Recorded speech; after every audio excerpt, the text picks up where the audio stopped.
作为航天领域的崛起之秀，中国航天与美国 SpaceX 近年来受人瞩目。那么，二者在技术上的差距如何？是否有可比性？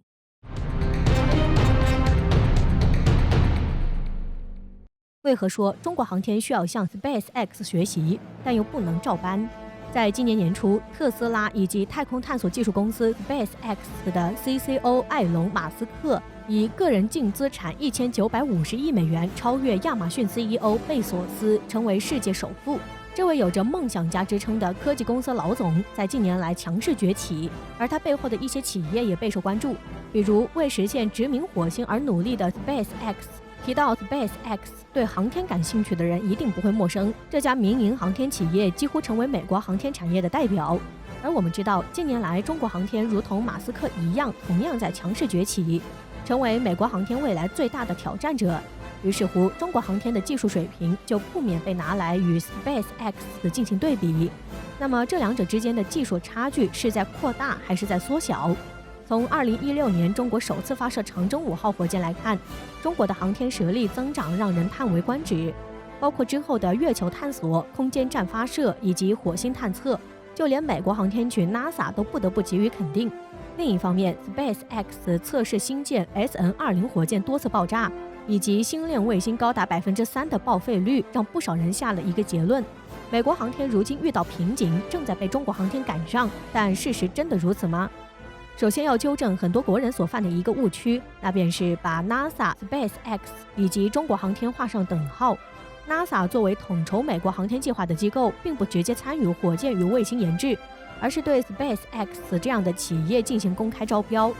SpaceX 进行的研究，其目的便是被 NASA 项目选中，从而获得盈利，而中国航天却是代表着中国航天工业的整体水平，三者并不是一个概念。因此，在整体上，中国航天与 SpaceX 无法作为一个对比。简单来说，买中国航天需要统筹整个航天计划，并朝计划去攻克难关，而 SpaceX 则是接单 NASA 的项目，并据此去进行研制，同时还要面临波音等其他企业的竞争。比如说，中国航天集各研究所的力量打造中国空间站，而 SpaceX 参与国际空间站货运飞船的研制，却并不直接参与国际空间站的整体设计。拿别人都没有的项目来比较必然不妥。如果非得进行技术比较的话，那么只能说拿 SpaceX 正在研究的领域来与中国航天这部分的来进行比较。如此比较的话，其实情况并不像很多国人那么乐观。因为就发展进度而言，过去5年来，中国航天与 SpaceX 的技术差距是在扩大。就目前来看 ，SpaceX 在可回收火箭、运载火箭星舰 SN20、载人龙飞船以及星链卫星等方面的成就比较突出。像 SpaceX 开发的猎鹰9火箭，便是作为可回收火箭的典型代表，已经相当成熟了。相比之下，中国计划在长征8号后续研制采用可回收式的设计，要实现技术突破，还需要例如火箭发动机多次启动技术、发动机推力的可调技术、火箭隔热设计以及精细的控制火箭降落瞬间的速度、降落位置多重技术的突破，还需要几年的沉淀。而一些人诟病的星舰 SN20 爆炸以及星链卫星报废率问题，前者是作为 SpaceX 对超重型火箭的探索。航天科技的探索本来就伴随着失败，失败也是很重要经验。而后者的主要目的也不是实现卫星的能力提升，而是实现低成本批量卫星发射。一次星链卫星发射包含60颗卫星，而 SpaceX 的确也做到低成本批量发射星链卫星，并不能说星链是失败的。对于中国航天而言，需要比较的是美国整体的航天能力，而不是 SpaceX 一家航天企业。美国航天技术积累要远超过中国，有技术差距是必然的。就一些领域来说，中国航天需要统筹全局，把某个领域从60分提升到70分。而 SpaceX 可以专精于该领域，从60分提升到80分，这也是造成部分领域中国航天与 SpaceX 之间技术差距在扩大的原因。对于中国航天来说，差距的扩大并不需要垂头丧气，因为中国航天能保证自己的大方向，而 SpaceX 无法保证美国航天的大方向，但是 SpaceX 成功却值得学习与借鉴。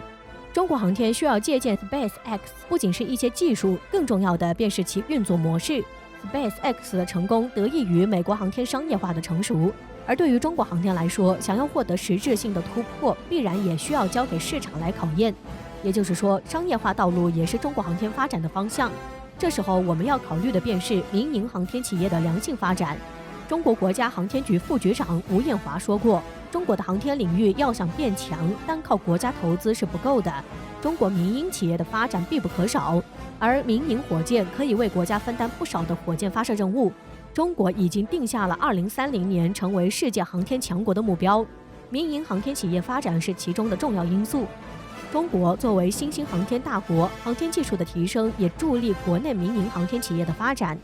近年来也涌现出一批像星际荣耀、蓝箭航天、01空间、星河动力等民营航天企业。这些航天企业的发展同样迅速，一些企业已经成功将自己的火箭送入太空，一些企业在全力攻克自己的低成本可回收火箭。但总体来说，中国民营航天企业发展虽然迅速，却并不成熟。距离打造中国的 SpaceX 还需要很长时间。中国民营航天企业突然冒出很多，带来的问题便是这些企业总体上是良莠不齐的，哪些是真心为中国航天工业助力，哪些仅仅是为了骗经费，这在一开始很难判断。这样的情况也极易造成本就不丰富的航天资源进一步浪费。比如说，某个民营航天企业用高薪从航天部门挖来人才，但却只是为了批经费而不作为，这样就会造成中国航天产业的损失。中国航天的基础已经打下，助力民营航天企业的发展也不容忽视。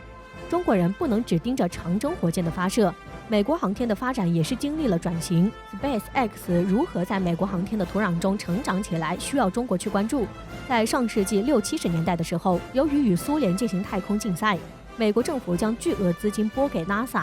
比如1967年，美国将联邦预算4.5%都投给了 NASA， 巨额投入也促进了阿波罗计划、土星5号火箭的进行。冷战后，联邦政府给 NASA 的投入明显减少。NASA 不得不面临缩减开支、人员裁减以及计划转让等问题，而这便促进了像 SpaceX 这样美国民营航天企业的发展。所以说，事物的发展一定是遵从一定的客观规律，但另一方面，中美的制度差异以及面临的背景不同，意味着中国也不能完全照搬美国的模板。国进民退与国退民进都是不可取的，如何去平衡二者的发展，也是中国航天决策者必须考虑的问题。就今天的中国航天工业来说，其宗旨在于满足经济建设、科技发展、国家安全和社会进步等方面的需求，提高全民科学素质，维护国家权益，增强综合国力，而不是与某个大国参与太空竞赛，也不是为了多从国际市场赚钱。因此，对于中国航天工业来说，最理想的状态便是中国航天局需要去突破航天工业的上限，而民营航天企业需要保证航天工业的下限，二者维持相辅相成，用中国航天发展的经验来促进技术积累与人才培养，从而带动民营航天企业发展，而民营航天企业发展为中国航天开辟市场，反过来促进技术进步。中国需要有 SpaceX 这样的企业，但不需要用 SpaceX 来代表一个国家的航天实力。